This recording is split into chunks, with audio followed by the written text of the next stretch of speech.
Effectivement, c'est un message qui est adressé à la Commission européenne qui a préparé ce 5e paquet de sanctions dont la mesure la plus forte est un embargo sur le charbon. Mais pour les députés européens, tout cela ne sert à rien, c'est beaucoup trop cosmétique. Le charbon, c'est 3% des importations énergétiques russes. C'est ridicule, a déclaré Guy Verhofstadt, député européen et ex-premier ministre belge. Écoutez son coup de gueule face à Josep Borrell, le chef de la diplomatie européenne. On me dit, Verhofstadt, vous êtes trop impatient. Nous travaillons déjà sur le 6e paquet. Et dans ce 6e paquet, vous aurez tout ce que vous voulez. Eh bien moi, je peux attendre toute ma putain de vie.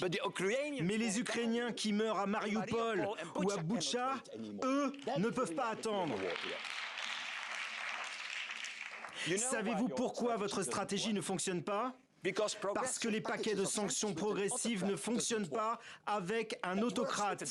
Cela marche avec les démocraties qui ont une opinion publique, une réelle opinion publique. Ça n'existe plus en Russie. Voilà, Guy Verhofstadt en colère, Paul, qui a dû être rassuré par cette résolution votée à une large majorité. Alors est-ce que ça peut passer, cet embargo sur le charbon, le pétrole et donc même le gaz ?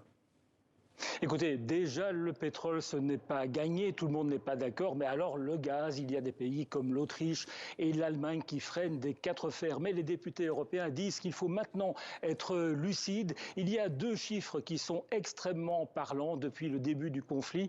L'Union européenne a versé 1 milliard de dollars à l'Ukraine pour des dépenses militaires. En même temps, elle a versé 35 milliards à Moscou pour ses combustibles. Tout est dit.